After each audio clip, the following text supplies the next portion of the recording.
উত্তপ্ত উনুনে দাউ দাউ করে জ্বলছে আগুন, আর সেই উনুনের উপর রাখা বড় টিনের পাত্রে টকবক করে ফুটছে পানি। দেখলে মনে হবে খেজুর কিংবা তালের রস জাল দিয়ে তৈরি করা হচ্ছে গুড়। কিন্তু না, এ পাত্রের ফুটন্ত পানি দিয়েই তৈরি করা হলো লবণ। সাধারণত সাগরে লবণাক্ত পানি শুকিয়ে লবণ তৈরি করা হলেও পিরোজপুরের নেসারাবাদ উপজেলার প্রত্যন্ত ডুবি গ্রামে মাটি থেকে তৈরি করা হয় সাদা ধবধবে লবণ।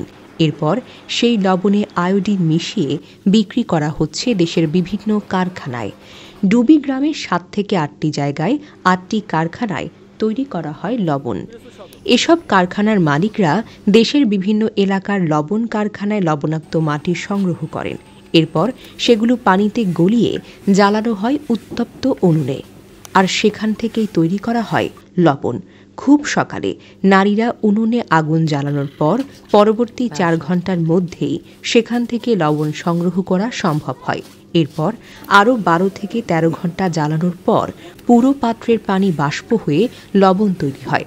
তবে লবণ তৈরির পুরো প্রক্রিয়ার সাথে ওই এলাকার নারী পুরুষ সকলেই জড়িত। স্থানীয়রা জানান, ১৯৭৪ সালের দুর্ভিক্ষের সময় লবণের দাম অস্বাভাবিকভাবে বেড়ে যাওয়ায় ওই গ্রামের কয়েক যুবক লবণ কারখানার বর্জ্য সংগ্রহ করে সেগুলো পাতিলে জ্বালিয়ে প্রথমে লবণ তৈরি করা শুরু করেন। শুরুতে এটি পারিবারিকভাবে ব্যবহারের উদ্দেশ্যে করা হলেও ধীরে ধীরে তা বাণিজ্যিক রূপ লাভ করে। তবে আগে এ গ্রামের অনেক মানুষ লবণ উৎপাদনের সাথে জড়িত থাকলেও লবণ তৈরিতে খরচটি বৃদ্ধি পাওয়ায় দিন দিন এ পেশার প্রতি মানুষের আগ্রহ যেন কমেই যাচ্ছে।